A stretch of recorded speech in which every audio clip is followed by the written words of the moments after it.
श्री गणेशाय नमः. श्री सरस्वते नमः. जय जय शिव मंगल धामा निज जना हृदया रामा. चराचर फलाकित द्रुमा नामा नामातीत तू. इंद्रावर भगिनी मनरंजना षड्राश्य जना शफरी धोज दहना. ब्रह्मानंदा भाललोचना भवभंजना त्रिपुरांतका. श्री संतांची अमाता चरणावरी साष्टांग हे करी दंडवत. पुण्य पावन पवित्र असणारी ही लालवंडी नगरी.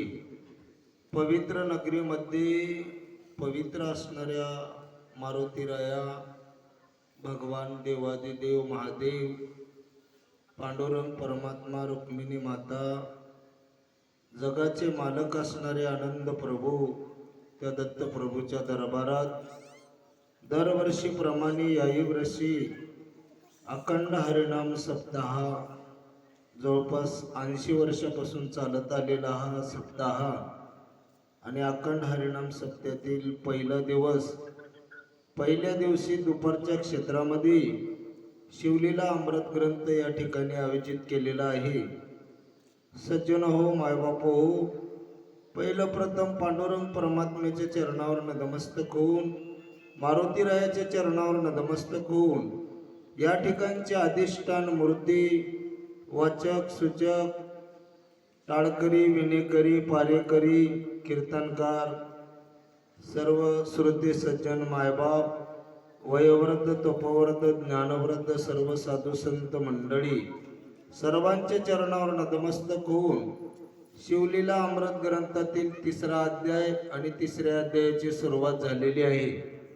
सज्जन हो, कविग्रंथ करते श्रीधर स्वामी ग्रंथाला सुरुवात अध्यायाला सुरुवात करते वेळेस गणपती देवाला वंदन करून श्री सांब सदाशिव असणारा भगवान देवादिदेव महादेव परमात्मा त्या महादेव परमात्म्याच्या चरणावर नतमस्तक होऊन भगवान परमात्म्याची स्तुती करू लागले. देवा निज जन हृदय आरामा. भगवान परमात्मा ब्रह्मदेव किंवा विष्णू परमात्मा किंवा सर्वांच्या हृदयाला आराम करणारा चराचर असणारा चराचरात भरून उरलेल्या नामानामित असणाऱ्या भगवंता आणि इंदिरावर भगनी मनरंजना. इंदिरा म्हणजे लक्ष्मी आणि तिचा वर म्हणजे विष्णू परमात्मा आणि त्या विष्णू परमात्म्याच्या असणाऱ्या त्या ठिकाणी मनाला स्थिर करणाऱ्या मनाला मोहित करणाऱ्या किंवा त्या पार्वती मातेच्या मनाला मोहित करणाऱ्या भगवंता कार्तिक स्वामीचा जनक असणाऱ्या ब्रह्मानंद असणारा भाललोचन असणाऱ्या त्रिपुरांतकाचा अंत करणाऱ्या देवा अशा प्रकारचं त्या महादेवाची स्तुती श्रीधर स्वामी असणारे करू लागलेले आहेत. बोला हे शिवा सघोगात वाम घोरा तत्पुरुषा ईशाना ईश्वरा अर्धनाटी नटेश्वरा गिरिजांगरा गिरेशा. भगवान परमात्म्याची स्तुती करायला तर देवा वाम घोरा असणाऱ्या भगवंता तत्पुरुष असणारा ईश्वर असणारा अर्धनाटी नटेश्वर असणाऱ्या भगवंता आणि त्या पार्वती मातेचा पतिदेव असणाऱ्या भगवंता अशा प्रकारची स्तुती करू लागलेले आहे. गंगाधरा भोगी भूषणा सर्व व्यापका अर्धक मर्दना परमातीता निरजना गुणत्रय विरहित तुआ. भगवान परमात्म्याची स्तुती करू लागले तेव्हा गंगाधरा गंगेला जटेमध्ये धारण करणाऱ्या आणि भोगी भूषणा पृथ्वी ज्यानं डोक्यावर धरलंय ते म्हणजे शेष. त्या शेषाचं असणारं भूषण तुझ्या गळ्यात आहे देवा. जगामध्ये सर्व व्यापक आहेस बरं काय. अंधकाचा मर्दन करणाऱ्या भगवंता आणि निरंजन स्वरूपामध्ये वास्तव्य करणाऱ्या देवा आणि गुणत्राच्या विरहित असणाऱ्या भगवंता अशा प्रकारची स्तुती करू लागलेले आहेत. हे पय फेन धवल जगजीवन द्वितीयाध्यायी कृपा करुणा आघात सुरस आख्यान शिवरात्री महिमा वर्णविला. आणि मग त्या भगवान परमात्म्याला स्तुती करून देवाला म्हणू लागले, देवा हे भगवंता, पयफेन धवल असणाऱ्या जगाचं जीवन असणाऱ्या भगवंता, द्वितीय म्हणजे दुसऱ्या अध्यायामध्ये शिवरात्रीचं महत्व असणारं या सर्वांना तुम्ही सांगून दिल्यावर काय अगाध असणारं त्या ठिकाणी कथा आख्यान शिवरात्रीचा महिमा वर्णन केला. कारण शिवरात्रीच्या दिवशी, शिवरात्र म्हणजे पर्व काळ आहे महाराज, आणि पर्व काळामध्ये जर आम्ही भगवंताचं चिंतन केल्या, महादेवाचं चिंतन केल्या, त्या महादेवाला असणारं त्या ठिकाणी निरहार उपवासी राहून जागरण करून त्या भगवंताच्या साळणपिंडीवर जर बेल वाहिल्या तर त्याचा उद्धार करणाऱ्या भगवंता अशा प्रकारचं सुंदर असणारं चरित्र माझ्याकडून तुम्ही वधून घेतल्या देवा, असं या ठिकाणी बोलू लागलेले आहेत. यावरी कैशी कथेची रचना वदवी पंचमुकुट पंचानना संस्वनकादिका मुनी जना सूत सांगे निमशारण्य. बघा माय बापू, घालून या भार राहिलो निश्चिंती. कारण देवावर भार टाकायचा आहे महाराज. श्रीधर स्वामी म्हणाले तर देवा याच्यावरही असणारा हा तिसरा अध्याय, आणि या तिसऱ्या अध्यायाची कथा असणारी कशा प्रकारचं लिहून घ्यावं हे तुमच्याकडे आहे बरं काय देवा. आणि तुमच्या मनामध्ये आल्यावर सर्व असणारा अध्याय अतिशय रसाळ होईल. आणि मग ही कथा असणारी माय बापू नेमिष्य अरण्यामध्ये सूत मुनी असणारे शौनकादिक ऋषी मंडळींना सांगू लागलेले आहे. आणि दैवयोगानं या सुंदर असणाऱ्या पवित्र असणाऱ्या लालवंडी नगरीमध्ये आणि या पवित्र दरबारामध्ये तुम्हा आम्हाला मिळालेली आहे. सोनकादिका विश्वांकुकुशी महाराज मित्र सह नामी भूत वेदशास्त्र संपन्न सतेज दुसरा पिंडोजा पृथ्वीवर्य. सज्जनो माय बापू, शौनकादिक ऋषी मंडळींना त्या ठिकाणी कथा सूतमुनी सांगू लागलेले आहेत बरं काय. आणि इक्ष्वाकू वंशामध्ये एक मित्रसा नावाचा एक राजा होता. फार असणारा तो सामर्थ्यवान होता माय बापू. वेदशास्त्र संपन्न, वेदाचा अभ्यास केलेला, 4 वेद 6 शास्त्र निपुण असलेला होता माय बापू. राजा होता पण वेदाची आवड होती, शास्त्राची आवड होती. आवडीने भावे हरिनाम घेसी तुझी चिंता त्याशी सर्व आहे. म्हणून राजा असून सुद्धा आवडीनं त्या भगवंताचा, त्या शास्त्राचा अभ्यास करत होता महाराज. आणि निपुण असल्यामुळं चांगला विचार असणारा त्या राजाकडे होता मित्रस नावाच्या. आणि त्या राजाची कथा सूतमुनी शौनकादिक ऋषी मंडळींना सांगू लागलेली आहेत. प्रतना समे करून खातले उर्विस पाल्यान प्रताप सूर्य उगवला पूर्ण शत्रू मग भंगने मावळली. सज्जनो माय बापू, त्या राजाकडे सामर्थ्य होतं. आणि सामर्थ्य असल्यामुळं वासना नावाची वस्तू जवळ नव्हती, काही वाईट विचार अजिबात नव्हता. आणि मग सर्व पृथ्वीवर असणारा तो असणारा राज्य करत होता महाराज. प्रताप सूर्य, ज्याप्रमाणे उन्हाळ्याचा सूर्य दुपारी निघाल्यावर दुपारच्या पारी जर बघितलं तर तेजवान असते, लक्क असणारा त्याचा प्रकाश पडलेला असतो. आणि त्या तेजापुढे तुम्ही आम्ही असणारे माय बापू भीतीच्या पोटी सावलीला जाऊन बसता. तशा प्रकारचा हा राजा होता. कारण आचरण चांगलं होतं, जगाला सांभाळण्याचं सामर्थ्य या राजाकडे होतं. चांगला विचार असणारा लोकांना द्यायचा होता आणि म्हणून असणारा त्या ठिकाणी त्या राजाचा प्रताप असणारा या पृथ्वी तलावर असणारनं पडलेला होता, विस्तार झालेला होता. अशा प्रकारचा मित्रस नावाचा राजा होता. तो एकदा मृग व्याजे करून निघाला धुरंधर चरून घेऊन घोरांधर प्रवेशला विपिन तो सावजे चहूकडून उठिल्या. आणि योगायोग मायबापो पहिलेचे राज्य जे होते ते शिकार करायला जात होते बरं काय. आणि मग त्या राजानं मित्रस नावाच्या राजानं काय केलं, घोरांधर म्हणजे अफाट आपली सैना घेतलं आणि ती अफाट सैना घेऊन त्या शिकारीला निघाला. आणि निघाल्यावर ते वनात गेल्यावर त्या राजाचा आणि त्या सैनेचा आवाज ऐकल्यावर ते वंचर प्राणी असणारे सैरावैरा पळू लागले. आणि ते वंचर प्राणी पळते वेळेस मित्रस नावाचा राजा त्यांची शिकार करू लागलेला आहे. व्याघ्र वक्ररी सवन केसरी मरमरी वनग्री वानर वानर्य वावा शशंक जंबुकाच्या हरी संवारित नरपवर. सज्जन माबापो, वाघ, सिंह, लाखोले बरं काय अनेक असणारे हत्ती अशा प्रकारचे प्राणी सैरावैरा पडू लागले. आणि तो राजा असणारा त्या ठिकाणी त्यांची शिकार करू लागलेला आहे बरं काय. राजा होता आणि मग त्या ठिकाणी शिकार करत निघू लागला. अनेक वंचर प्राणी मारत मारत तो राजा असणारा वनात जाऊ लागलेला आहे. चातक मयूर पदका कस्तुरी कुरंग जवादी बिडालंका नकुल राजा हंस चक्रवाक पक्षी स्वापदे धावत्य.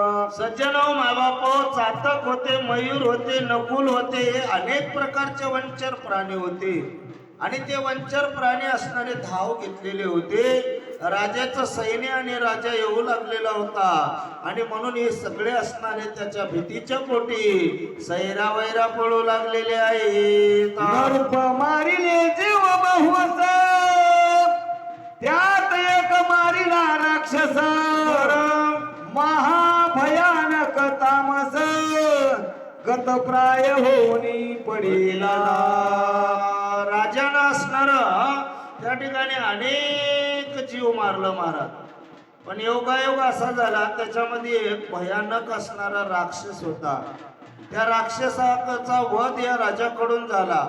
तो राक्षस कसा होता तर दुराचारी होता महाराज, तामसी वृत्तीचा होता, वाईट विचाराचा. राक्षस म्हणल्यावर त्या प्रकारचे असतातच मायबापू बर काय. आणि म्हणून वाईट वर्तीच्या राक्षसाचा वध या मित्रस नावाच्या राजाच्या हातून झाला. असा प्रकार त्या ठिकाणी झालेला आहे. त्याचा बंधू परम दारुण तो लक्षिता झाला दुरून बर मनी कापट कल्पून म्हणे सूट घेईन बंधूचा.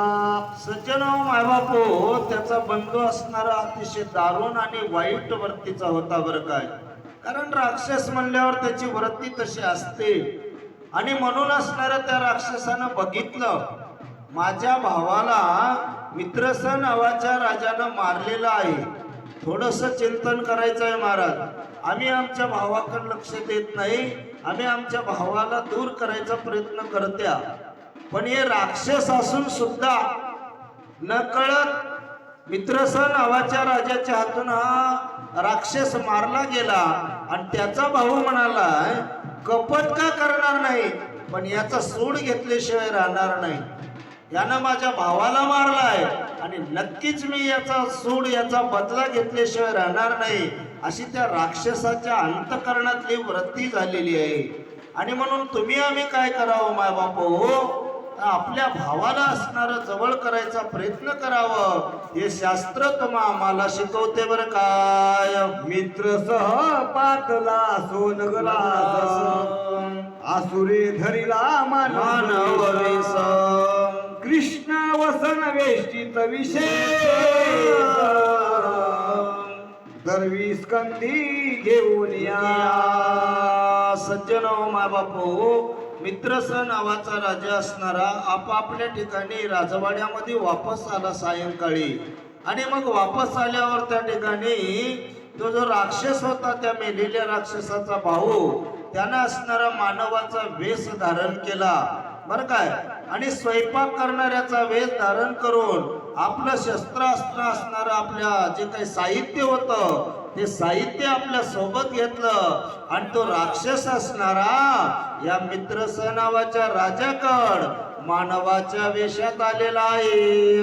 नरपासी भेटला येऊन म्हणे मी सुर्फ शास्त्री परमाने परामाने पूर्ण अन्न शाखा सुवास करीना देखो सुर नर माणसाच्या वेशात आलेला हा राक्षस बर काय. आणि तो राक्षस म्हणून येऊन राजाला भेटला, मित्रस नावाच्या राजाला. आणि मित्रस नावाच्या राजाला सांगत आहे, महाराज मी स्वयंपाकी आहे, सुंदर असणारा गोड असणारा अन्न माझ्याकडून बनवता येते बरं काय. अतिशय निपुण आहे स्वयंपाकामध्ये. आणि म्हणून असणारा त्या ठिकाणी तुम्ही मला स्वयंपाक करण्यासाठी ठेवून घ्या. एवढं बोलल्यावर त्या राजाला योग्य वाटलं आणि राजानं त्याचा स्वीकार केला बरं काय. राय ठेविला पाक सदनी त्यावरी पित्रदिती लक्ष्मी गुरु वशिष्ठ घराला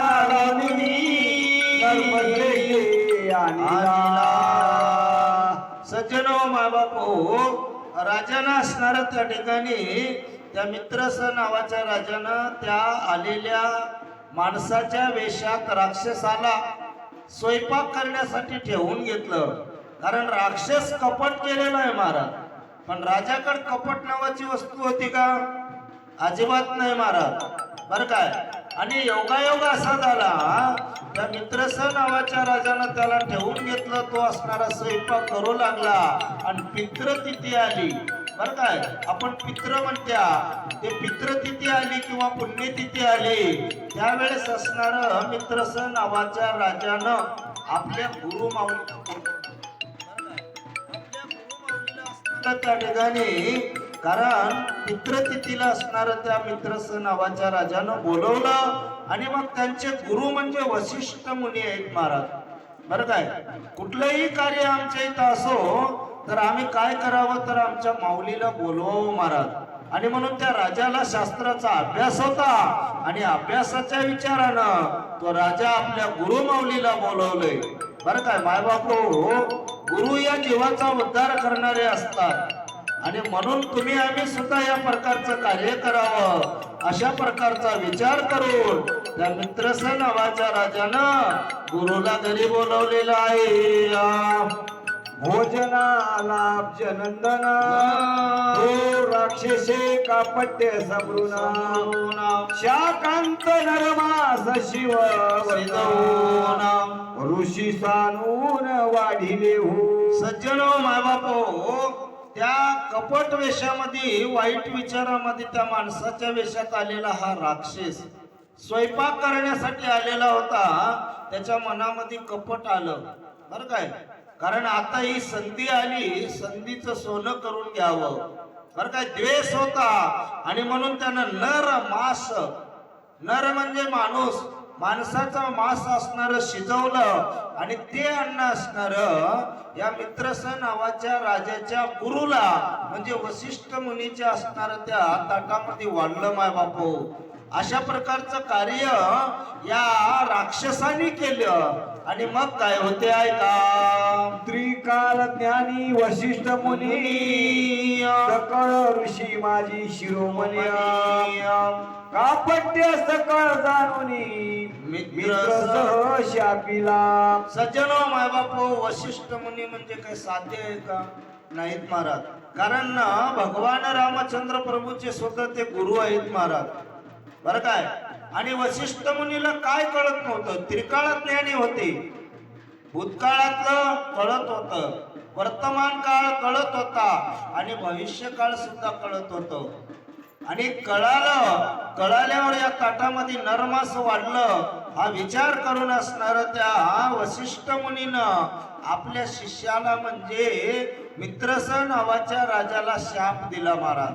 तत्काळ लगेच्या लगे असणार गुरु माऊलीनं आपल्या भक्ताला आपल्या शिष्याला असणार शाप दिलेले आहे. म्हणे तू आणि होई राक्षस जेते आहार न मिळे निशेष. मी ब्राह्मण मज नर वाढिले कैसे पापिया. सज्जनो माय बापू, वशिष्ठ मुनी त्या मित्रस नावाच्या राजाला शाप दिली. म्हणजे तू वनामध्ये असणारा राक्षस होय आणि तिथं तुला आहार मिळणार नाही निशेष. बर काय, आणि मी ब्राह्मण आहे, ब्राह्मण असून सुद्धा तू मला नरमास दिलेला आहेस, वाढलेला आहेस, तुला कळते का? आणि म्हणून अशा प्रकारचं क्रोधयुक्त होऊन त्या वशिष्ठ मुनीनं मित्रस नावाच्या राजाला शाप दिलेला आहे. म्हणे विनेने सर्वथा बोलावा सुर्प शास्त्री जाणता. तव तो पळाला क्षणाला गुप्त रूपे वना आपुल्या. आणि मग त्या ठिकाणी राजाने सांगितलं, महाराज मला काहीच माहित नाही हो, मला अजिबात त्याचा किंचित सुद्धा काही माहिती नाही. आणि लगेचच्या लगे आपण स्वयंपाक करणाऱ्याला बोलवतो आणि बोलावून त्या ठिकाणी त्याला बोलवाया गेलं मायबाप हो, तर ते राक्षस होता. अर्धा क्षण न लागता ते राक्षस आपल्या वेशामध्ये वनात निघून गेलं बरं काय. आणि मग मात्र त्या ठिकाणी मित्रस नावाच्या राजाला फुकटमध्ये असणारा शाप मिळाला. किती विचार आहे महाराज मोठा. काही राजाचा दोष आहे का? किंचित सुद्धा नाही. आणि म्हणून कधी कधी सत्याला कुठल्याही प्रकारचा दोष नसतावळी सुद्धा आपल्याला त्या ठिकाणी दोषी ठरवतात मायबाप हो. असं त्या ठिकाणी संगत असणारी त्या वाईटाची लागलेली होती. त्याला ओळखलं नव्हतं राजानं आणि म्हणून असणारा त्या ठिकाणी तो असणारा राक्षस निघून गेलेला आहे. राव कोपला दारू मज शापिले काय कारण. मीही तुझा शापीन म्हणो उदक करी घेत. आणि मग त्या ठिकाणी मित्रस नावाच्या राजाला राग आला. रागाच्या भारामध्ये ओंजळीमध्ये असणारं पाणी घेतलं महाराज मित्रस नावाच्या राजानं. सामर्थ्यवान होता राजा बरं काय, भगवंताची सेवा करणारा होता, गुरु माऊलीची सेवा करणारा होता. मित्रस नावाच्या राजानं म्हणलं, माऊली मला विनाकारण काय म्हणून शाप दिल्या? मी याच्यामध्ये दोषी आहे का? अजिबात नाही. आणि मग तुम्ही आम्हाला जर शाप देत असाल तर आम्ही सुद्धा तुम्हाला शाप देणार. अशा प्रकारचं बोललं आणि आपल्या हातात पाणी घेतलेलं आहे. तवर रायाची पटराणी मदयंती नामे पुण्यखानी. रूपे केवळ लावणी चातुर्य उपमे जेवी शारदा. सज्जन हो माय बापू, बघा काय विचार आहे. तवरायाची पट्टराणी, त्या मित्रस नावाच्या राजाची पट्टराणी बर काय, ते म्हणजे मदयंती नावाची होती. आणि ती माय बापू पुण्याची खान होती. अफाट असणार त्या माईकडे पुण्याचा साठा होता. आणि रूपामध्ये केवळ लावण्य हरणी, लावण्याची खान होती माय बापू बर का. एवढी सौंदर्याची खान होती ती मदयंती. आणि मग ज्ञानामध्ये चातुर्य, जसं काही सरस्वती मातेकडे ज्ञान आहे तेवढं ज्ञान असणार त्या मदयंतीकडे आहे महाराज, त्या मित्रस नावाच्या राजाच्या पत्नीकड. आणि ती मदयंती असणारी समोर येऊन काय म्हणते ऐका. मदयंती म्हणे राया वा, दूरदृष्टी पाहे विचारुनिया. बोला. शिष्य गुरु शिष्या पावया नाही सर्वथा. आणि मग त्या ठिकाणी पत्नीनं आपल्या पतिदेवाला बोलायला सुरुवात केली. बरं काय, मदयंती म्हणू लागली, हे राजश्री दूरदृष्टीनं विचार करा. बरं काय, शास्त्राचा अभ्यास केलेला आहात, 4 वेद 6 शास्त्र तुम्हाला मुखगत आहेत माऊली. आणि कोण्या शास्त्रामध्ये असं सांगलेले आहे की गुरूंना शिष्यानं शाप द्यावं? अजिबात जमणार नाही. तेव्हा आपले गुरु माऊली आणि त्या गुरु माऊलीला शिष्यानं शाप देऊ नये. बघा माय बापू, काय त्या मदयंतीचा विचार आहे. आणि म्हणून माय बापू, त्या माईमुळं हा राजाकडून होत असलेला अपराध, भयानक असणारा तो अपराध या ठिकाणी टाळला गेलेला आहे महाराज. बरं काय, आणि मग त्या राजानं काय विचार केलाय ऐका. गुरुशी शाप देता निर्धारी, आपण नरक भोगावे कल्पवरी. राव म्हणे चतुर सुंदरी, बोलली ससाच ते. आणि मग ती बाई म्हणत आहे, गुरुशी शाप देता निर्धारी. तेव्हा शिष्यानं जर गुरुला शाप दिलं तर त्या ठिकाणी किती नरक भोगावं लागेल? तर कल्पापर्यंत. बरं काय, कल्प होईपर्यंत शाप भोगावं लागते, नरक भोगावं लागते. आणि मग राजानं ऐकलं आणि राजा म्हणू लागले की राव म्हणे चतुर सुंदरी, तू चतुर आहेस बरं काय सुंदरी. आणि खरंच आज असणार मला नरकामध्ये पडावं लागत होतं, पण तुझ्यामुळे या ठिकाणी मला कळालं. अशा प्रकारचं मायबापू त्या मदयंतीचं असणारं वर्णन तो मित्रस नावाचा राजा करत आहे. म्हणे हे उदक खाली टाकू जरी, तरी पीक ना पिके दग्ध होय धरित्री. मला पुल्याचा प्रपदावरी जग टाकी मित्र सहा. आणि मग त्या ठिकाणी हातात घेतलेले जे जल म्हणजे पाणी होतं, शाप देण्यासाठी राजानं हातात घेतलेलं होतं महाराज. आणि मग त्या राजानं म्हणलं, राणी हे पाणी असणार कुठं टाकावं? जर पृथ्वीवर टाकलं तर पृथ्वीवर पुन्हा त्या ठिकाणी पीक येणार नाही. ह्याच्यामध्ये एवढं सामर्थ्य आलेले आहे बरं काय. आणि मग पृथ्वीवर जर पीक येणं गेलं तर लोकांना किंवा जनावरांना खायला मिळेल का? मिळणार नाही. किती मोठा विचार आहे महाराज राजाचा. याला संत म्हणतात. जगाच्या कल्याणी संताच्या विभूती, देह कष्टविती परोपकारे. आणि म्हणून त्या मित्रस नावाच्या राजानं काय केलं मायबापू, ते भयानक असणारं शाप असलेले पाणी आपल्या मांडीवर टाकलं, परपदावर टाकलं, पायावर टाकलं. आणि मग पायावर टाकल्यावर त्या पायाची काय अवस्था झाली बोला. तो जानू पर्यंत चरणा दग्ध झाले कृष्ण वर्णा. बोला. दुष्टरो भरला मग तेथून कल्माश पादना त्याचे. आणि मग त्या जानू पर्यंत कमरपर्यंत माय बापू पाय असणारा कृष्ण वर्ण झाला. कुष्ठ रोग भरला त्या राजाला बरं काय. आणि तिथून त्या मित्रस नावाच्या राजाचं नाव कल्माश पाद अशा प्रकारचं नाव पडलं बरं काय. त्या पायावर पडल्यामुळं, कुष्ठरोग झाल्यामुळं कल्माश पाद असणार नाव त्या राजाला मिळालेलं आहे. वसिष्ठे जाणोनी वर्तांत वा. रायाशी उशाप देत. बोला. म्हणे 12 वर्षी होशील मुक्त, येशी स्वस्थाना आपुल्या. सज्जन त्या वसिष्ठ मुनीला कळालं, कारण आपला जो शिष्य आहे तो असणारा त्या ठिकाणी कुठल्याही प्रकारचं त्याच्याकडून वाईट असणारं कार्य घडलेलं नाही. नकळत असणारं हे कार्य झालेलं आहे बरं काय. आणि कळाल्यावर वसिष्ठ मुनी त्या मित्रस नावाच्या राजाला म्हणजे कल्माश पाद नावाच्या राजाला जवळ घेतलं आणि त्याला वरदान दिलं.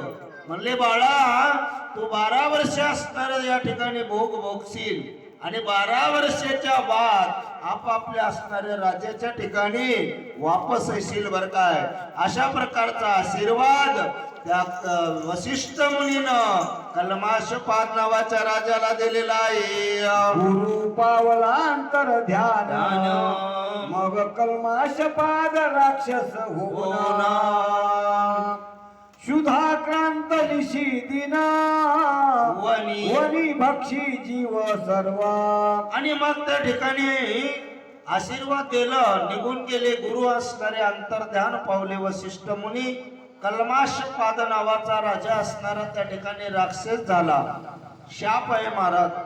गुरुचा असो, साधूचा असो, संताचा असो, एकदा शाप भेटला तर त्या शापाचा असणार त्या ठिकाणी भोगावंच लागते महाराज. आणि म्हणून असणार त्या ठिकाणी राक्षस झाला हा राजा. आणि शुदाक्रांत होऊन निशी दिनी, निशी म्हणजे रात्र, दिन म्हणजे दिवस, वनी भक्षी जीव सर्व, मिळालेले जीव या ठिकाणी भक्षण करू लागलं. कोण? हा कल्माशपाद नावाचा राजा त्या वनात राक्षस होऊन हिंडू लागलेला आहे. परम भयानक असुर विशाळ देह कपाळी शेंदूर विक्राळ वदन बाहेर शुभ्र दंत दाढा वाढल्या. सज्जनो माय बापू, तर या कल्माशपाद नावाच्या राजाचं रूपांतर राक्षसात झालं. परम असणार भयानक असुर, असुर म्हणजे राक्षस बर काय. विशाल देह, शरीर असणार मोठं झालं आणि कपाळाला असणार शेंदूर चर्चिलेले, विक्राळ असणार वदन, मोठं भारी तोंड झालं महाराज. शुभ्र असणार त्या ठिकाणी दात दाढा असणाऱ्या वाढलेल्या होत्या. अशा प्रकारची अवस्था या कल्माशपाद नावाच्या राजाची झालेली आहे. जीव भक्षिले असमास वनी हिंडता तो राक्षस बोला. एक ब्राह्मण कुमार डोळस द्वादश वर्षी देखिला. आणि त्या राक्षसानं जीव असणारे अपाट भक्षण केलं महाराज बर काय. आणि वनामध्ये हिंडू लागला तो राक्षस. आणि हिंडता हिंडता एक ब्राह्मणाचं डोळस, सुंदर असणार लेकरू त्या ब्राह्मणाला, त्या राक्षसाला दिसलं. म्हणजे या कल्माशपाद नावाच्या राजाच्या पुढे एका ब्राह्मणाचं लेकरू आलं. आणि आल्यावर काय होते ऐका. सवे त्याची ललनाची मनी दोघे किरडती कौतुके वनी. तव तो ब्राह्मण पुत्र राक्षसे धरुया भक्षावया सिद्ध झाला. आणि मग त्या ब्राह्मणाचं लेकरू म्हणजे 12 वर्षाचं होतं. आणि त्याची पत्नी सुद्धा चिमणी म्हणजे फार सुंदर आणि लहान होती महाराज. ते दोघेही पती आणि पत्नी त्या वनामध्ये किरडा करायला आलेले होते. किरडा करतावेळी या राक्षसानं बघितलं. राक्षस म्हणजे हा कल्माशपाद म्हणजे मित्रस नावाचा राजा. आणि त्या राजाची नजर त्या लेकरावर पडली. आणि ते राक्षस असणार धावत गेलं. आणि धावत जाऊन त्या 12 वर्षाच्या ब्राह्मणाच्या लेकराला धरलं. कारण राक्षस भुकेनं व्याकुळ झालेलं होतं बर काय. मायबापू चिंतन करा. एकदा भूक लागली तर त्या ठिकाणी कुठलाही जीव असो त्या जीवाला असणारा विचार असणारा बदलते महाराज. आणि म्हणून असणारा त्याला भुकेनं व्याकुळ झालेला हा राक्षस त्या ब्राह्मणाच्या लेकराला धरलं. धरल्यावर काय होते ऐका.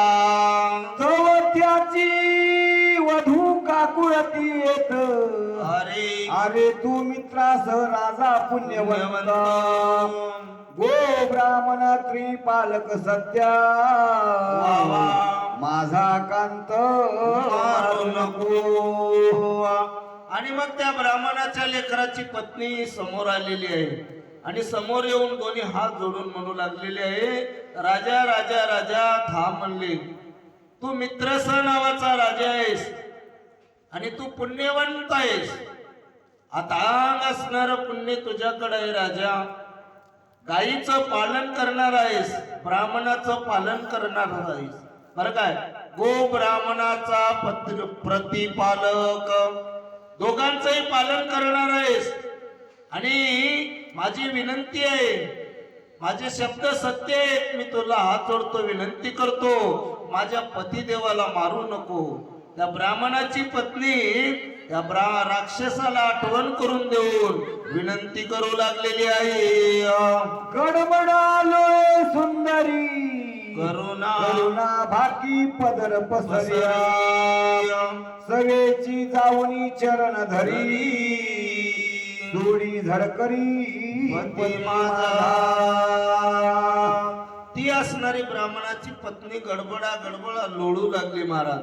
बरं काय, पदर पसरू लागली, धावत जाऊ लागली आणि त्या मित्रस नावाच्या राजाला म्हणजे कल्माशपाद नावाच्या राजाला धावत जाऊन चरणाला मिठी मारू लागली. महाराज, माझ्या पतिदेवाला खाऊ नका, माझ्या पतिदेवाला बक्षू नका, माझ्या पतिदेवाचं जीवदान द्या, मी तुमच्या पाया पडते, मी तुम्हाला हात जोडते, विनंती करते. आपला पदर असणारा समोर करू लागली आणि पदर पसरून त्या कल्माशपाद नावाच्या राजाला विनंती करू लागलेली आहे. पतीस भक्षू नको राजा, महत शाप घेऊ नको एकसरा. स्वर्ग मार्ग तरी चतुरा, कैसा पावशी अंतकाळी. दोन्ही हात जोडून विनंती करून म्हणू लागली, देवा, हे राजेंद्रा, हे राजा, माझ्या पतिदेवाला मारू नको, कारण माझ्या पतिदेवाला मारल्यावर मत पाप असणार तुला लागल. बर काय, आणि अंतकाळी शेवटच्या वेळेस राजा तुला स्वर्गाचं पद सुद्धा मिळणार नाही, स्वर्गाचा रस्ता सुद्धा मिळणार नाही राजा. आणि म्हणून मी तुला विनंती करते, माझ्या पतिदेवाला मारू नको. बर काय, आयशी करुणा भागिता कामिनी, निर्दये भक्षिला ते कक्षणीय. आस्ती पंजरता कोणी ते पुढे निधला. आणि अशा प्रकारच्या ब्राह्मणाची ती पत्नी असणारी करुणा भाकली महाराज. विनंती केली, रडली, पल्ली, पायावर लोळली, तरी त्या राक्षसानं ऐकलं नाही. बरं काय, आणि मग त्या ठिकाणी शेवटी त्या राक्षसानं त्या लेकराला खाल्लं आणि खाऊन अस्ती पंजर, हाडं वगैरे असणारे तिच्या समोर टाकून दिलं. अशी अवस्था त्या कल्माशपाद नावाच्या राजाकडून घडून आलेली आहे. भवती दुःखे करुनिया, आक्रोशे कपाळ पिटी धरण्या. मृतिका घेऊन घाली वदनी, कोणवनी सावरी तिथे. आणि मग ती मुलगी असणारी मायबाप करुणा भाकू लागली, दुःख झालं, अतिशय आक्रोश करू लागली, कपाळ पिटू लागली आणि धरणीवर पडली मायबाप. त्या वनामध्ये कोण आहे? बरं काय, आणि मग धरणीवर पडल्यावर माती घेऊन तोंडात घालू लागली. बरं काय, कोणी तिला सावरण्यासाठी नाही, कोणी जवळ नाही. मायबाप हो, जर दैव कुठलं ना असा जर काळ आला तर शेवटच्या काळाला कोणीही राहत नाही. बघा, तुम्ही आम्ही भाग्यवान आहोत, आम्ही या ठिकाणी आनंदानं आहोत मायबाप हो, पण एवढे मोठे संकट आहेत की त्यावेळेस असणार जवळ कोणी येणार नाही.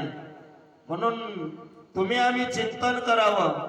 तुकोबारायाने सुद्धा सांगितलंय, नको नको म्हणा गुंतू माया जाळी, काळाला जवळी ग्रासावया. काळाची उडी पडेल बा जेव्हा, सोडविना तेव्हा माय बाप. मायबाप हो, कोणी सोडव ना हो. आता सोडवते कोण? तर आपुला तो एक देव करून घ्यावा, आणि तेने विना जीवा सुख नये. आपल्यासाठी कोण आहे? तर देव आहे महाराज. आणि म्हणून असणार त्या ठिकाणी त्या माईवर, त्या ब्राह्मणाच्या पत्नीवर एवढं मोठं भयानक संकट आलेलं आहे. मग तिने शाप दिला राजा ते, जो आलो तविती हरिहराते. मने मदयंती संगत सुरते, प्राण प्राण जायला तेच क्षणी आणि मग त्या ब्राह्मणाच्या पत्नीनं त्या राजाला शाप दिला. बघा माय बापू, पहिलं कुठल्याही प्रकारचं त्या ठिकाणी चूक नव्हती, शाप गुरुचा मिळाला बर काय. आणि गुरुचा शाप मिळाल्यामुळं राक्षसाचं शरीर मिळालं. इथं न कळत असणारं राक्षसाच्या वरतीत गेल्यामुळं, शरीरात गेल्यामुळं, शरीर मिळाल्यामुळं त्या प्रकारची वर्ती झाली आणि त्या ब्राह्मणाच्या लेकराला भक्षण केलं. त्या ब्राह्मणाच्या लेकराची पत्नी शाप दिली बर काय. आणि मग ती शाप दिली की म्हणले आलोट. आलोट म्हणजे फार मोठं कठीण असणारा शाप. तिथं ब्रह्मदेव जरी आला, महादेव जरी आला आणि एवढंच नव्हे तर विष्णू जरी आला तर तिला सुद्धा टळणार नाही. अशा प्रकारचा आलोट असणारा शाप त्या ब्राह्मणाच्या पत्नीनं दिलं. काय म्हणलंय, मदयंती संग सुरते. राजा, अरे ज्या वेळेस इथून तू वापस जातील आणि वापस गेल्यावर तू तुझ्या पत्नी जवळ असणारा गेलास आणि तू जर कर्मयोग असणारा त्या ठिकाणी हातात धरलास तर नक्कीच तुझा प्राण त्याग होईल, मरण पावशील. अशा प्रकारचा शाप त्या ब्राह्मणाच्या पत्नीनं कल्माशपाद नावाच्या राजाला दिलेला आहे. कोणी एके स्त्रीचा संग सोहळा, तुझन घडो रे चांडाळा. आईचा शाप वदोनी ते वेळा, केल्या गोळा स्त्री पतीच्या. सज्जन माय बापू, लगेच दुसरा शाप त्या बाईनं दिलं. कोणी एके स्त्रीचा संग सोहळा, तुझन घडो रे चांडाळा. बघा माय बापू, त्या ब्राह्मणाच्या पत्नीनं दुसरा शाप दिलं. कुठल्याही स्त्रीच्या जवळ जर जाऊन संग केलास तर तत्काळ असणारा तो मरण पावशील. अशा प्रकारचा असणारा अलोट शाप त्या ब्राह्मणाच्या पत्नीनं दिलं. आपल्या पतिदेवाच्या अस्थि पंजर असणाऱ्या गोळा केल्या आणि गोळा करून काय केलेला आहे, तात्काळ प्रवेशली अग्नी इकडे 12 वर्षी शाप मुक्त होण्या. बाबा राव सोनगरा येऊनिया वर्तमान सांगे श्रेष. आणि मग तत्काळ असणार त्या आपल्या पतिदेवासमोर ती ब्राह्मणाची पत्नी असणारी अग्नीमध्ये मिसळली महाराज बरं काय. सती गेली आणि मग 12 वर्ष संपले. कल्माशपाद नावाचा राजा 12 वर्षाच्या बाद शापातून मुक्त झाला. गुरुनं दिलेल्या शापातून मुक्त झाला आणि कल्माशपाद नावाचा राजा आपापल्या घरी बरं काय वापस आला. आणि वापस येऊन झालेला वृत्तांत त्या कल्माशपाद नावाच्या राजानं मदयंतीला म्हणजे आपल्या पत्नीला सांगितलं बरं काय. येरी कपाळ पिटी आक्रोश करून म्हणे झाले वंश खंडन. पतीस म्हणे ब्रह्मचार्य धरो प्राण पुला रक्षिका. आणि मग ती मदयंतीनं ऐकल्यावर कपाळ बडून घेऊन दुःख करू लागली, रडू लागली. आणि रडत रडत ती मदयंती म्हणू लागली, देवा म्हणले आपलं वंशाचं खंडन झालं बरं काय. आता वंश असणारा कसा वाढल अशा प्रकारचं बोलली. आणि आपल्या पतिदेवाला सांगू लागली, देवा तुम्हाला जर जगायचं असेल तर ब्रह्मचार्य आचरण करा बरं काय. आणि आपला प्राण असणारा रक्षण करा. अशा प्रकारचं त्या कल्माशपाद नावाच्या राजाला मदयंती बोललेली आहे. आणि वार अत्यंत न करी कोणी स्त्रीशी संभाषण. खंदिरागाराची शेजार पासून झाली तुझ लागी जानपा. आणि म्हणून असणार ते मदयंती आपल्या पतिदेवाला म्हणू लागली, देवा मन असणार त्या ठिकाणी ओढाळ आहे बरं काय, मन चंचल आहे आणि वार आहे. तुम्हा आम्हाला एक लहानपणी बहिणाबाई चौधरीची कविता होती महाराज, आहे की नाही पाटील. मन ओढाय ओढाय उभ्या पिकातल ढोर, किती हाकल हाकल परी येत पिकावर. कारण मन हे ओढाळ आहे. आणि म्हणून माऊली तुम्ही असणारा मनाला आकळा. मनमुंडा मनमुंडा. कारण मनाला मुंडलं तरच बाकीचं कार्य सिद्धीला नेता येते मामा. आणि जर मनाला आकळलं गेलं मन चंदा तो कटोरी में गंगा आहे की नाही. परमार्थामध्ये जरी आले आपण, इथं जर मनाला कळना गेल्या तर मायबाप होई अंतकरणाचा विषय मन बुद्धी चित्त अहंकार. बर काय, त्या राजाची पत्नी म्हणू लागली, माऊली तुम्ही मनाला आवरा, कोणीही स्त्री सोबत संभाषण करू नका, कारण मन जर चंचलपणानं बाजूला गेलं तर तुम्ही मरण पावशाल. कारण ते शाप आहे आणि शाप कोणालाही चुकलेला नाही. आणि म्हणून असणार तुमचं जीवाचं संरक्षण करण्यासाठी मनाला आकळून आपलं हित करून घ्या. बर काय, परम तळमळी राजेंद्र जैसा जैसा सांभळा कोंडीला व्याघ्र की महाभुजंगाचे दंत समग्र पाडूनी पाडोनी गारोडी दीन कर्या. आणि मग तो राजेंद्र होता महाराज. ते काय साधा माणूस होता का? नव्हता. आणि म्हणून राजा असल्यामुळं तळमळ तळमळ करू लागला. पण झालं काय महाराज, इथे एक दोन उदाहरण दिलेले आहेत. जैसा सापळा कोंडीला व्याघ्र, वाघाला असणार कोंडून टाकल्यावर वाघ काय करणार आहे महाराज? जाळ्यामध्ये कोरल्यावर काहीच करणार नाही.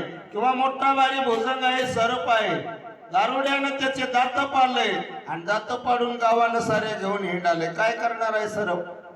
आहे की नाही? तुम्ही आम्ही चिंतन करा थोडस.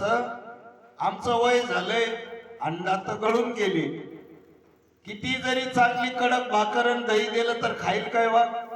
आहे की नाही? तशी अवस्था याची झाली महाराज या राजाची. आणि म्हणून असणार चुकली या वर्म फेरा पडे. कोणालाही चुकणं माय बापू, वर्म चुकला की फेरा पडते. वर्म चुकलेला होता, त्या बाईने सांगितलेलं होतं, महाराज तुम्ही मित्रस नावाचे राजा व्हा. बरं काय, गाईचं पालन करणाऱ्या, ब्राह्मणाचं पालन करणाऱ्या, बरं काय, सेवाधारक आहात. विनंती केली, पाया पडलं, पण ऐकलं का? ऐकलं नाही. म्हणून माय बापू, तुम्ही आम्ही जर वाईट मार्गाला गेल्या, त्या राजाला जमलं नाही. त्या राजाचे गुरु कोण होते? वशिष्ठ मुनी. बर काय, एवढे सामर्थ्यवान गुरु असून सुद्धा राजाला भोग भोगावा लागला. म्हणून तुम्ही आम्ही जर बाजूला गेल्या, कुकर्म केल्या, तर तुम्हा आम्हाला लय भोगावं लागते. म्हणून हा शिवलेला अमृत ग्रंथ आहे महाराज. बर काय, हे कथा ऐकावं आणि कथा आचरणात आणावं. बर काय, की नाशिकी व्यसन घालून वा महावर्षव करीती दिन की वनी निरकुंश वारणे धरून क्षीणा करीती मग. सज्जनो माय बापू, इथेही दोन प्रमाण दिले की नाशिकी व्यसन घालून, कानामध्ये व्यसन घातलंय. बैल खूप ताकदवान आहे महाराज. बर काय, महावर्षभ आहे, भयानक ताकद आहे बैलात. व्यसन घातल्यावर काय करणार आहे की नाही? येसनीला वळल्यावर जागेवरच उभा करावं लागते, उभा टाकावं लागते. बर काय, किती मोठा हाती राहू द्या हो. बर काय, त्याला जर असणार धरलं ते निरांकुशानं मार म्हणले. काय म्हणले माऊली? लहानपण देगा देवा मुंगी साखरेचा रवा, ऐरावत रत्न थोर त्याशी अंकुशाचा मार. अंकुशानं जर मारलं तर हत्ती जागेवर थांबते महाराज, काहीच करणार त्याच्यानं काही जमणार. आणि म्हणून असणार त्या ठिकाणी अशा प्रकारची अवस्था कोणाची झाली तर या कल्माशपाद नावाच्या राजाची झाली. म्हणून तुम्ही आम्ही सावध झालं पाहिजे. बोला, पैसा कल्माशपाद भूप बाबा होऊनी राहिला दिन रूप पुढे प्रकाशावया कुळदीप आपण धर्मशास्त्र पाहतसे. आणि मग तशा प्रकारचा कल्माशपाद नावाचा राजा त्या हातीसारखा असणारा दीन होऊन राहिला. बर काय, आणि म्हणून असणार त्या ठिकाणी मायबापू त्या राजावर ही अवस्था आली. राजानं असणार काय केलं तर शास्त्र बघू लागला. कशामुळं? आपलं वंशाचं खंडन होत आहे, वंशावळी कशी वाढल हे राजाच्या मनामध्ये चिंता लागली आणि शास्त्राचा अभ्यास करते वेळेस काय लागला हाताला बोला तेथीचे पाहोनी प्रमाण वशिष्ठे मदयंती सभोग देवना बोला अमोघ वीर्य पडता पूर्णा दिव्य पुत्र झाला. आणि धर्मशास्त्र बघितल्यावर तिथलं एक प्रमाण घटल्यावर आपल्या गुरु माऊलीच्या कृपा आशीर्वादानं त्या कलमाशपाद नावाच्या राजाच्या कृपा आशीर्वादानं त्या मदयंतीला असणार सुंदर असणारा मुलगा जन्माला आलेला आहे. तेने पुढे वंश चालिला असो असो तो राज मृगवेश निघाला. इथारण्य तथा ग्रह वाढे नरपाला भोग त्याजी रे सर्वह्य. असं म्हणले मायबापू. अशा प्रकारचं त्या कलमाशपाद नावाच्या राजाचं वंशावळी वाढली. राजानं विचार केला आपण घरी काय करावं. गादीवर जरी झोपलं तरी त्या ठिकाणी वनासारखंच वाटत आहे बरं काय. आणि म्हणून त्या ठिकाणी मन लागणं आलं, मन विस्कळीत झालं आणि राजा असणारा त्या ठिकाणी वनाला निघाला. फिरत फिरत भटकंती चालू झाली महाराज बरं काय. आणि मग राजा असणारा आपलं राज्यपद सोडून बाजूला जाऊ लागलेले आहे. मनात मनोज विकार उठत विकंकुशे कामदमावरित म्हणे स्त्री सवैधवे मजन मूर्त्या ते कर्म ससान करावे. कलमाशपाद नावाच्या राजाच्या मनामध्ये मनोज विकार येऊ लागलेले आहेत बरं काय. पण विकार येते वेळेस विवेक नावाचा अंकुश समोर केले. विवेक नावाच्या दोरीनं ते वाईट विचार असणारे थांबवले महाराज. कारण जर त्या मदयंती सोबत जर आपला भोग दिला तर त्या ठिकाणी मदयंती मी मरल आणि माझी पत्नी विधवा होईल बर काय. आणि म्हणून असणार त्या ठिकाणी विवेक नावाच्या बुद्धीनं आपला विचार असणारा तिथं वाईट विचाराला खंडन करत होते आणि चांगला सुविचार घेऊन समोरचं कार्य करत होते बर काय. आपुली कर्मगती गहन प्राकर्त विचित्र दारुण देवावरी काय बोल ठेवून भोगिल्या विना सुदेशी. थोडस चिंतन करा महाराज. आपुले कर्मगती गहन. आपली कर्मगती आहे माय. आम्हाला आलेले दुःख आमच्या कर्मानुसार मिळणार आहे. जैसी करणी तैशी भरणी वैशी भरणी. आणि म्हणून तुम्ही आम्ही केलेल्या कर्माचं फळ तुम्हा आम्हाला मिळणार आहे. कोणी असो, राजा असो या रंक असो बर काय. देवाच्या बापाला चुकलं नाही तुम्हा आम्हाला चुकल का माय बापू जमणार नाही. आणि म्हणून आपले कर्माची गती गहन आहे आणि ते प्राक्तन विचित्र आहे, दारुण आहे. आणि ते भोगल्याशिवाय गत्यंतर नाही. भोगल्या विन न सुटेची. आणि म्हणून राजानं विचार केला हे दुःख होय, हे संकट होय, हे तुम्हा आम्हाला भोगावंच लागते बर काय. आणि संकटामध्ये कोणीही जवळ येत नाही. कोणी आपलं दुःख काढून घेईल का मामा? घेत नाही. म्हणून असणार त्या ठिकाणी मायबाप हो तुम्ही आम्ही जर चांगला विचार केल्या आणि चांगलं आचरण जर केल्या तर नक्कीच दुःखाचा असणारा निपात होते आणि सुख असणार तुम्हा आम्हाला मिळते. म्हणून राजा असणारा त्या ठिकाणी दुःखाचा सामर्थ्य असणार दुःख भोगण्यासाठी तत्पर आहे बर काय. ऐसा राव उदास युक्त वनी वनी हिंडता मागे पाहत तो पिसाच भयानक अत्यंत राया पाठी उभे सदा. आणि मग त्या ठिकाणी अशा प्रकारचा राजा उदास वरतीचा झालेला होता आणि त्या वनामध्ये हिंडत होता महाराज बर काय. माग परतून बघू लागले तर पिशाच माग लागलेली होती. ती दोन हत्या झाली ना, त्या ब्राह्मणाची हत्या, त्याची पत्नीची हत्या आणि ते असणार पाप पाठीमाग उभा टाकलेलं होतं. कर्म चांगले करा वाईट करा भोगावंच लागते महाराज बर काय. कोणालाही मारा कुठलंही दुष्कर्म करा ते आपल्याला भोगल्याशिवाय गत्यंतर नाही.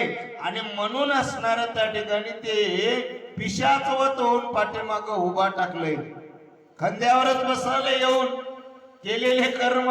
आणि मग त्या ठिकाणी राजाचं मन असणारं विस्कळीत झालं. राजाचं मन स्थिर व्हायला आलं. सैरावैरामन धावू लागले, कसं झालं देवा, काय करू आता, कुठं जाऊन असणार त्या ठिकाणी, कोणाला भेटू. बघा माय बापू, तुम्ही आम्ही सुद्धा जरा आम्ही बिमार पडल्या तर त्यावेळेस म्हणत्या देवा कसं करावं आता, कुठं जाऊ देवा, कुठं लपलास देवा, आहे की नाही, कोणी जवळ येईना, अशा प्रकारची अवस्था होते. तशी अवस्था त्या राजाची झालेली आहे. संपते पूर्वी मारिली ते ब्रह्महत्या पाठीशी लागली. राजा तीर्थे हिंडता सकळी कदा काळी न सोडी. आणि दाम्पत्य असणार पूर्व मारलेलं होतं, म्हणजे ते ब्राह्मणाचा मुलगा आणि ब्राह्मणाची पत्नी, बरं का, त्या मुलाची पत्नी. आणि ते पाप असणार माग लागलेलं होतं.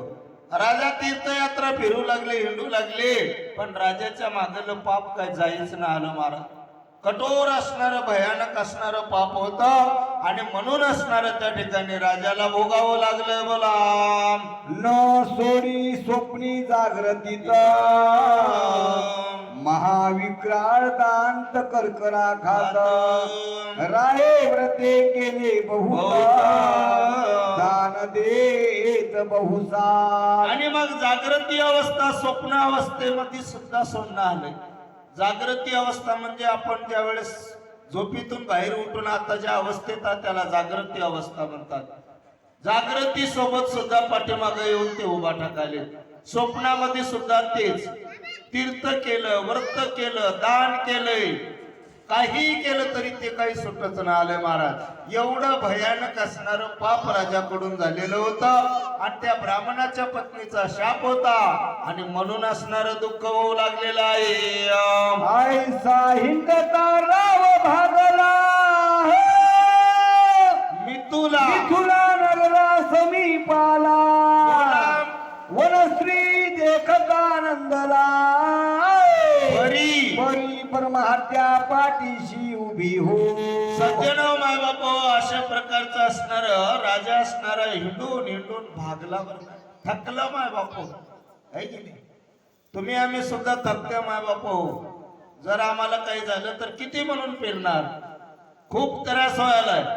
पण फिरून फिरून थकून जाग्यावर बसत्या.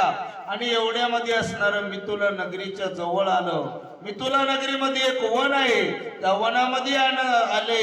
आणि तिथं आल्यावर कल्माशपाद नावाच्या राजाला अतिशय आनंद झाला, बरं का. मिथुला नगरीचं वन होतं. वन असणारं अतिशय रम्य होतं माय बापू. अनेक प्रकारचे असणारी झाडं होती त्या ठिकाणी. आणि ती अवस्था बघितल्यावर राजाला आनंद वाटला. पण ते हत्या काही सोडच नाही, बरं काय. ते मात्र असणार पाठीमाग ब्रह्महत्या लागलेली होती. आणि ते ब्रह्महत्या माग लागून काय केलेली आहे. वृक्ष लागले बहुत आम्रवृक्ष फळ भारे दौलत. पोफळी राजांजन विराजित केळी नारळी खरजुरिया. आणि मग त्या ठिकाणी वृक्ष असणारे बहुत होते. आम्रवृक्ष, आंब्याचे झाड फळानं डुललेले होते, भरलेले होते. पोपळी होती, रातांजळ होत, केळी नारळी, बरं काय. अशा प्रकारचे सर्व वृक्ष फुलानं बागेनं असणार भरून सुंदर. आणि त्या ठिकाणी राजा गेलेला आहे. चंपक जाई जुई मालंत्य मोगरे पुन्नगराज शेवंत्य. वावा मल्यांगर कृष्णांगर जाती जपा करवीर कोपिददार. सज्जन माय बापो, चंपक जाई जुई मालती, मोगऱ्याचे झाड, बरं काय. पदगराज असणारे शेवंती, मल्यागार, कृष्णागार, अशा प्रकारचे झाड होते बरं काय. वड पिंपळ औदंबरा पारिजातक बकुल देवांदार कपिलस्थ बिल्व अंजीर अजून पिचुमंद कंद पते त्या ठिकाणी वडाचं झाड होतं, पिंपळाचं झाड होतं माय बापू, बिल्वदळ होते, अर्जुन पिंचू मंद कदंब अशा प्रकारचे अनेक झाड असणारे होते बर काय. आयुष्यावना माझी नरपती क्षण एक पावला विश्रांती विश्रांती परी ते पाठीशी पापमती बोला. हत्या उभी असे हो. आणि अशा वनामध्ये असणारा कल्माश पाद नावाचा राजा गेला, क्षणभर असणार विश्रांती घेतलं, पण पाठीमाग असणार ब्रह्महत्या लागलेली होती. हत्या सोपी नाही, कोणाला मारणं सोपं नाही महाराज, पण न कळत असणारा आम्ही अज्ञानपणामध्ये कित्येक लोकांचा जीव घेऊ लागलेत महाराज बरं काय. आणि ब्रह्महत्या पाठी लागली म्हणून तेवढ्या रम्य वातावरणात, तेवढ्या सुंदर वातावरणामध्ये राजाला स्थिर राहता आलं का. राजा होता मामा, हे चिंतन करा, आख्या पृथ्वीचं राज्य त्याच्याकडे होतं बरं काय. एवढं असून सुद्धा मनाला विश्रांती नाही, शांती नाही. तुम्ही आम्ही काय करायला, आपली आपण करा सोडवन, संसार बंधन तोडावेगी. आपल्याला विचार करायचा आहे महाराज. आणि राजा असून ही अवस्था झाली, तुम्ही आम्ही किती एकरचे मालक असाल, आणि म्हणून तुम्ही आम्ही सावध झालं पाहिजे. बोला.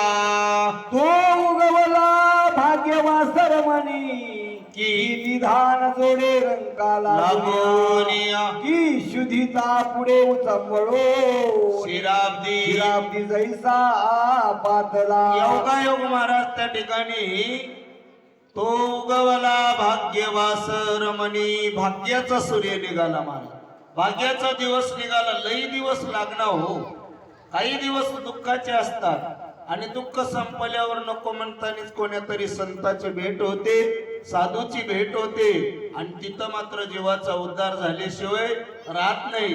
किंवा एखाद्या रंक माणूस आहे, गरीब माणूस आहे, आयुष्यभर भिकारी आहे, त्याला निदान गटलं, गठोडं गटलं, सोन्याची हंडी गटली, तर त्याला श्रीमंत व्हायला काही वेळ लागेल का? लागणार नाही. किंवा एखादा शुदाकुळ आहे, भुकेनं व्याकुळ आहे, त्याच्या पुढे क्षीरसागर नावाचा जर सागर आला तर त्याला किती आनंद होते. तशी अवस्था या राजाची झालेली आहे. की मरतियाच्या मुखात वा अकस्मात घातले अमृत अमृत की चिंताग्रस्ताशी प्राप्त चिंतामणी झाला. सज्जनव माय बापू, एखादा माणूस मरणाच्या अवस्थेत आहे, मरते की काय, प्राण कंटात आलेला, आणि त्याच्या मुखामध्ये जर अमृत पडलं तर बरं काय, मरण राहील का? मरणार नाही अजिबात महाराज. चिंतन करा. ज्ञानेश्वरी मध्ये एक ओळी आहे महाराज, लोहाचे कनक होय हे सामर्थ्य परिसची आहे, किमृती जीवितला हे अमृत सिद्धी.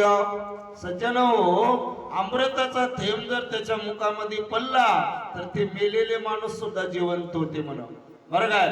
किंवा एखादा चिंतातूर झालेला माणूस, त्याच्या हातामध्ये जर चिंतामणी नावाचा दगड आला तर त्याची चिंता नाहीशी होते.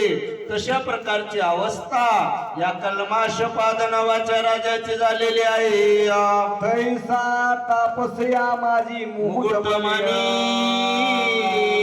शिष्य माझी सवे घेऊन महाराज तपस्वी गौतम मुनी स्थानी पातला. आणि तशा प्रकारचं असणार तैसा तापसया माझी मुकुटमणी, तपस्वी मध्ये मुकुटाचा मणी असणारा महाराज, आणि शिष्यांची मांदी सोबत घेऊन गौतम मुनी त्या ठिकाणी आले, संत आलेले आहेत बरं काय.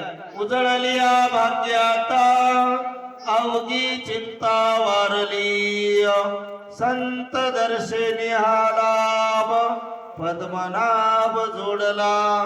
कारण संत आल्यावर माय बापू, अथांग जरी पाप असलं तर ते पापाचा असणारा नायनाट होते बरं काय.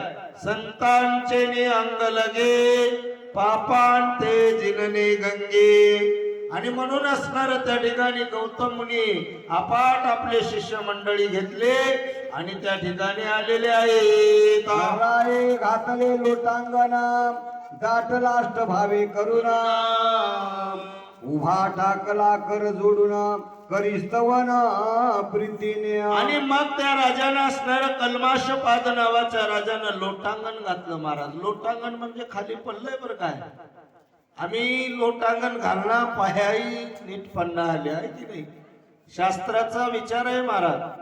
गुरुपुढी लोटांगण घालावं, देवापुढी लोटांगण घालावं, आई वडिलापुढी लोटांगण घालावं, संतापुढी लोटांगण घालावं. आणि म्हणून कल्माशपाद नावाच्या राजानं लोटांगण घातलं बरं काय. आणि लोटांगण घालून त्या ठिकाणी दोन्ही हात जोडून स्तवन करायलंय प्रीतीने बरं काय. अष्टभावे दाटून आले, आठही भाव दाटून आले आणि दोन्ही हात जोडून त्या गौतम मुनीची स्तुती करू लागलेले आहे. सहज होता संत दर्शन पापे पापे संहार देई संपूर्ण तू तू एकीशी जरी कृपा करून तरी रंग सहस्र नयन हो. आणि सहज होता संत दर्शन बरं काय. सहज जरी संताचं दर्शन झालं तर पाप असणारे नाहीसे होतात. उजळली या भाग्याता अवघी चिंता वारली. कारण का त्या संताच्या कृपा आशीर्वादानं किंवा संताच्या संगती मनोमार्ग गती आकळावा श्रीपती येणे पंते. माय बापू सहज जरी संताचं दर्शन झालं तर पापाचा नायनाट होते, पाप असणार नाहीस होते. आणि म्हणून त्या ठिकाणी अंतकरणातून प्रेमानं कल्माशपाद नावाच्या राजा त्या गौतम मुनीची स्तुती करू लागले. म्हणले महाराज तुम्ही जर सहज कृपा दृष्टीनं माझ्याकडे पाहिल्या तर माझं पाप असणार नाही होईल, ना पुण्यवंत होईल. जेता सज्जनाचे नावे बरं काय पुण्यवंत असणार सहज होईल. आणि म्हणून देवा हे सद्गुरुनाथा तुमचा कृपा आशीर्वाद राहू द्या बरं काय. यावरी तो महाराज गौतम कल्मशपादा पुषे कुशल क्षेम बरं राजे साराष्ट्र प्रजा मात्य परम सुखे करून नांदती की. आणि मग त्या ठिकाणी गौतम मुनी कल्माशपाद नावाच्या राजाला बोलू लागले. राज्य राष्ट्र प्रजा बरं काय अपत्य आणि हे सर्व सुखी आहेत का, आनंदाने आहेत काय. राजाला विचार आले राज्य कसं आहे तुझं, तुझे लेकर बाळ कसे आहेत बरं काय, तुझी प्रजा कशी आहे. हे मोठ्या माणसाचा विचार आहे महाराज. तुम्ही आम्ही सोयऱ्याला भेटल्यावर काय म्हणत्या रामकृष्ण हरी रामकृष्ण हरी. आनंद आहे का बापू, आनंद आहे. लेकर बाळ हो लेकर बाळ खुशाल आहे. गावातल्या लोकांचं विचारल्या काय अजिबात नाही आहे की नाही. पण या ऋषीनं विचारलं तुझी प्रजा कशी आहे, सुखी आहे का. कारण राजा म्हणजे प्रजेला सुख देणार आहे. माय बापू आम्ही कोण्या पदावर आहात हे पद आम्हाला असणार सांगून जाते. एखादा सरपंच आहे, पोलीस पाटील आहे, अजून कुठलाही खासदार आहे, आमदार आहे, त्याला त्याच्या राज्यातल्या लोकांना ते सुखी आहेत का, ते आनंदात आहेत का, हे त्याचं कर्तव्य आहे महाराज बरं काय. गावामध्ये प्रत्येकाला प्रत्येक वस्तू मिळाली का हे सरपंचाला कळव माय बापू. अशा प्रकारचं त्या महाराजांनी गौतम मुनीनं त्या राजाला विचारलं. महाराज बोला. ब्राह्मण क्षत्रिय वैश्य शूद्र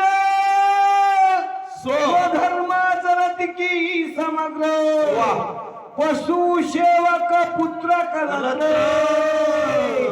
समस्त सुखरूप आहेत किया. काय विचार आहे महाराजाचा. महाराजांनी विचारलं राजा ब्राह्मण क्षत्रिय वैश्य आणि शूद्र 4 वर्णाचे लोक आहेत. राजा तुझ्या प्रजेमध्ये ब्राह्मण सुखी आहेत का, क्षत्रिय सुखी आहेत का, वैश्य सुखी आहेत का, शूद्र सुखी आहेत का? एवढं लई विचारते का मामा कोणी? पण हे साधू आहे महाराज, हा संत आहे बर काय. संत हे जगाच्या कल्याणासाठी असतात, जगाच्या हितासाठी असतात माय बापू. आणि पुन्हा तुझं पुत्र कलत्र, तुझे लेकर, लेकराचे लेकर बर काय, हे सगळे लोक सुखी आहेत का, अशा प्रकारचा प्रश्न त्या गौतम मुनीनं कल्माशपाद नावाच्या राजाला केलेला आहे. राव म्हणे आपुले करपे करून समस्त आहे क्षेम कल्याण. वा वा. परंतु आलाशी वाटते दुरून आनंद घन दिसतो शिया. आणि मग त्या ठिकाणी राजाने सांगितलं, महाराज तुमच्या कृपा आशीर्वादानं सर्व लोक आनंदित आहेत बर काय. माझी यावेळे मी नाही बोलत, सखा पांडुरंग वाचा त्याचे.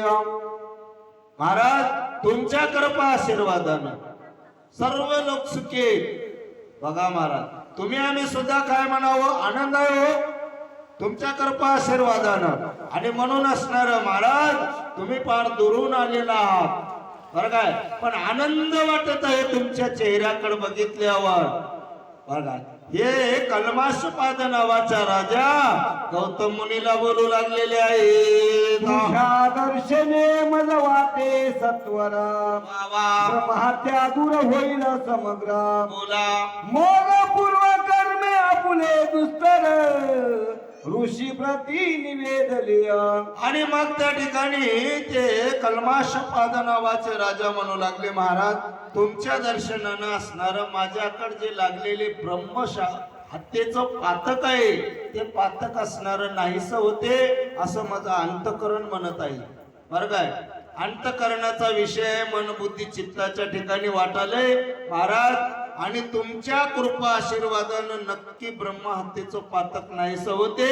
झालेला सगळा वृत्तांत कल्माशपाद नावाच्या राजानं गौतम मुनीला सांगितलेला आहे.